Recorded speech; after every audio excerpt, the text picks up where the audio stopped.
Listen, my friends, I have an important story I wish to share with you.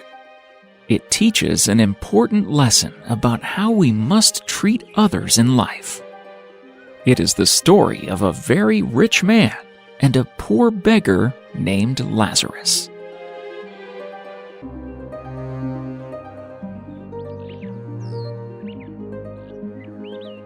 You see, this rich man was very rich indeed. All his life, he had lots of money and enjoyed all the finest things life has to offer. He ate the most delicious food, wore fine jewelry of gold, silver, and diamonds. Even though purple dye is very expensive and normally only worn by royalty or very important people, this rich man didn't care and spent lots of money so he could wear the fanciest purple clothes. He had a giant mansion, by far the biggest in town. He used it to throw big, fancy dinners with lots of exotic food and held spectacular parties for all his friends. Never did this rich man spare a thought before he spent any money. The rich man had everything he could have ever asked for in life, and everyone was very jealous of the luxury he enjoyed. But not everyone in the city was as fortunate as he was. Just outside the magnificent mansion owned by the rich man, there lived a poor beggar named Lazarus. His life was full of pain and suffering, and he had not a single possession to his name. All he wore were torn rags, as he had no money to buy clothes. Living on the street made him sick, and his body was covered in painful sores that never seemed to heal.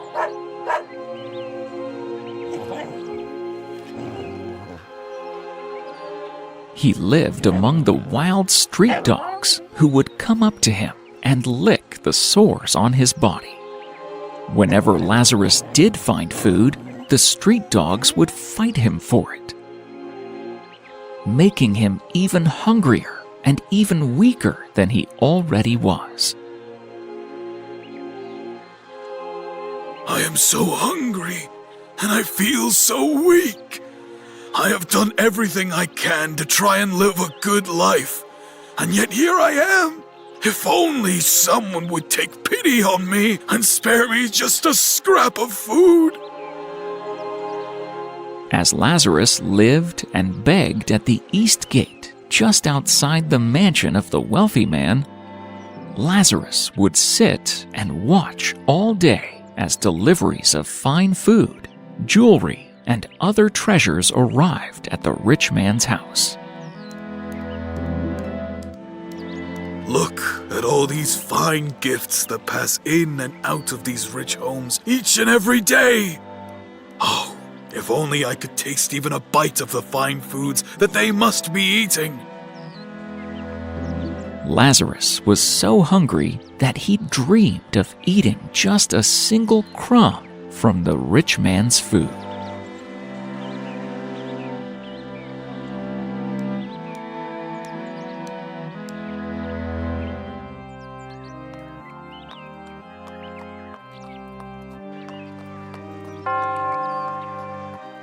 As he would leave to go about his business in the city, the rich man would pass Lazarus at his front gate.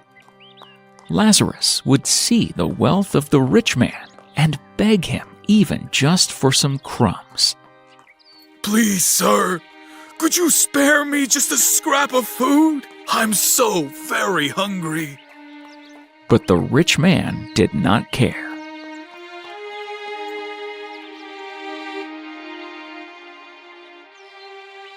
Every day he ignored the pleas of poor Lazarus and continued to enjoy his life of luxury without a care in the world. Even though they pass me every day, not once have the people from these fine houses even looked in my direction. My hunger and suffering means nothing to them, even though we are practically neighbors and we are both children of God.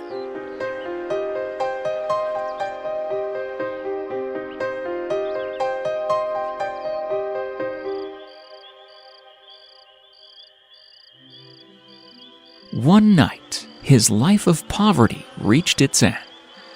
Lazarus died, and his spirit left his body.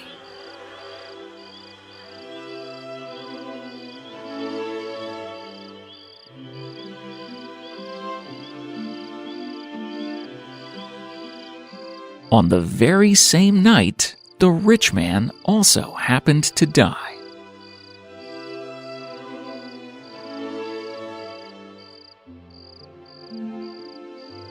Finally, Lazarus's many years of suffering had come to an end. His spirit arrived at the gates of heaven and was greeted by Abraham himself to live in eternal bliss. Where am I? Who are you? Welcome, my son, as you have arrived at the gates of heaven. I am Abraham. I am one of your ancestors, and the first of God's chosen people.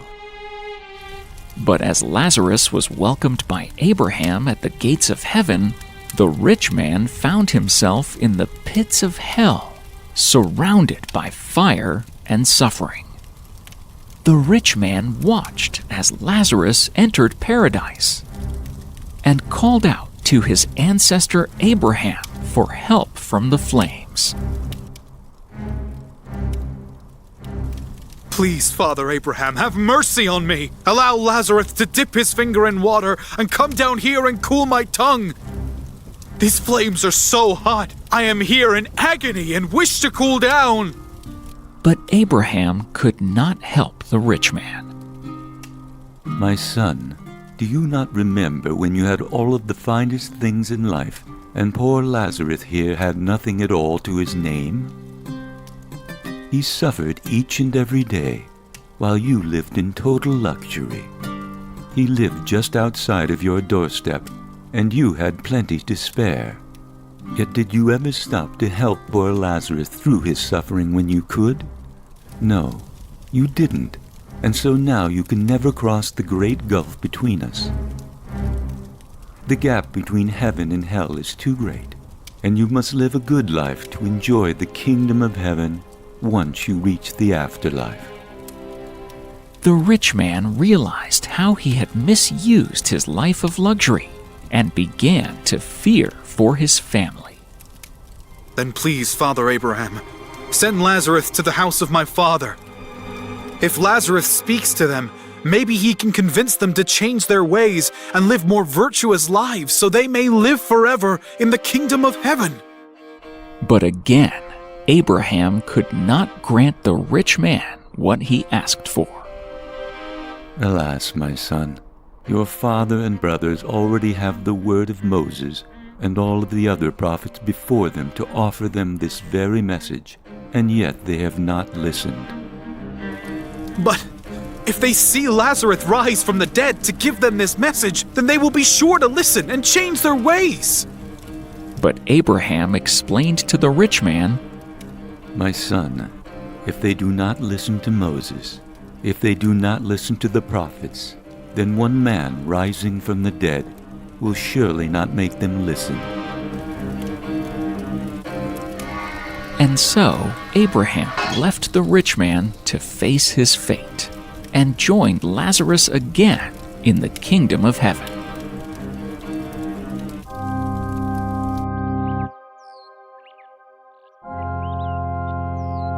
And so, that is the story of Lazarus and the rich man. In the afterlife, the rich man found himself with